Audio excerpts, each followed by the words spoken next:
I'm sorry, not just an inconvenience, but I'm sorry for the reason I've delayed coming out to speak to you.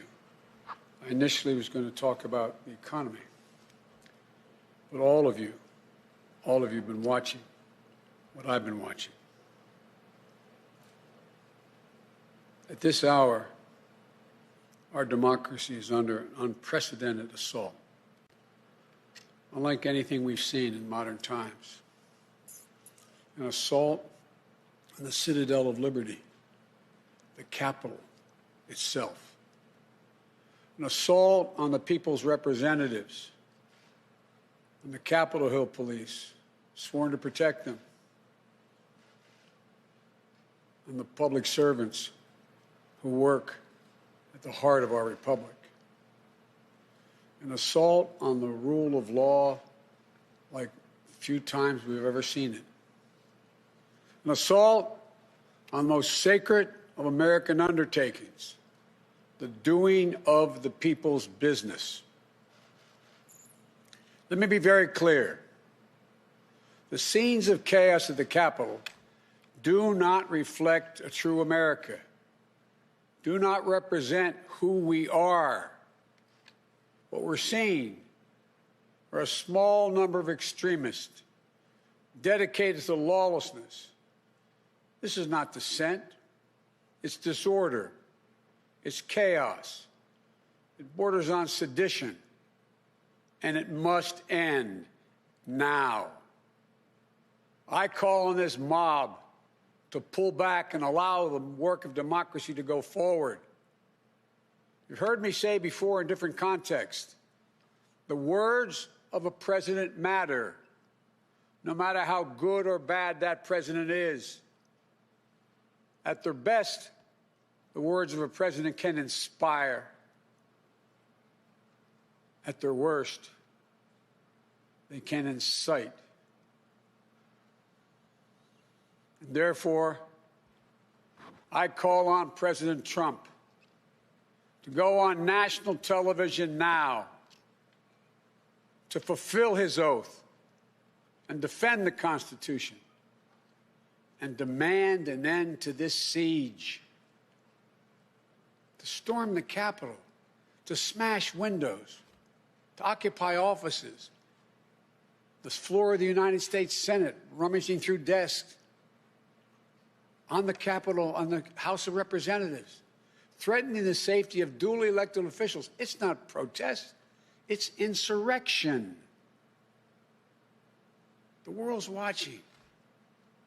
Like so many other Americans, I am genuinely shocked and saddened that our nation, so long the beacon of light and hope for democracy, has come to such a dark moment. Through war and strife, America's endured much. And we will endure here, and we will prevail again, and will prevail now. The work of the moment and the work of the next 4 years must be the restoration of democracy, of decency, honor, respect, the rule of law, just plain, simple decency. The renewal of the politics. It's about solving problems, looking out for one another, not stoking the flames of hate and chaos. As I said, America is about honor, decency, respect, tolerance. That's who we are. That's who we've always been.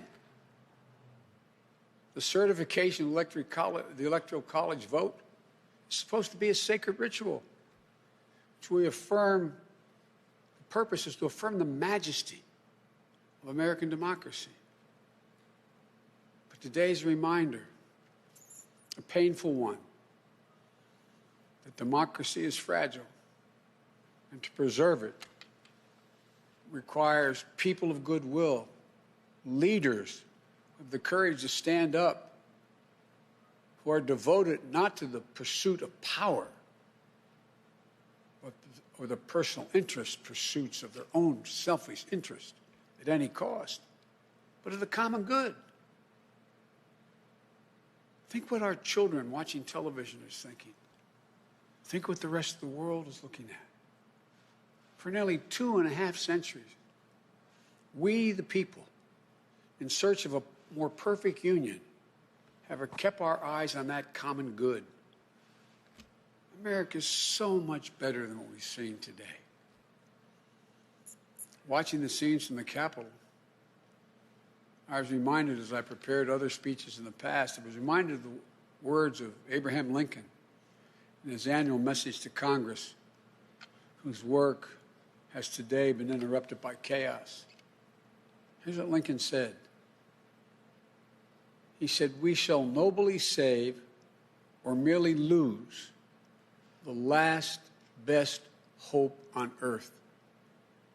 Went on to say, "The way is plain, peaceful, generous, just. A way which, if followed, the world will forever applaud and God must forever bless." The way is plain here, too. That's who we are. It's the way of democracy, of respect, of decency, of honor, and commitment as patriots to this nation. Notwithstanding what I saw today and we're seeing today, I remain optimistic about the incredible opportunities. There has never been anything we can't do when we do it together. And this god-awful display today is bringing home to every Republican and Democrat and Independent in the nation that we must step up. This is the United States of America. There's never, ever, ever, ever, ever been a thing we've tried to do that we've done it together. We've not been able to do it. So, President Trump, step up. May God bless America. May God protect our troops and all those folks at the Capitol who are trying to preserve order. Thank you, and I'm sorry to have kept you waiting. We've seen today. Are you concerned about your inauguration, sir? Sir, have you spoken to McConnell today? Are you concerned about your inauguration, sir? Are you concerned about violence? I am not concerned about my safety, security, or the inauguration. I am not concerned. The American people are going to stand up, and stand up now. Enough is enough is enough.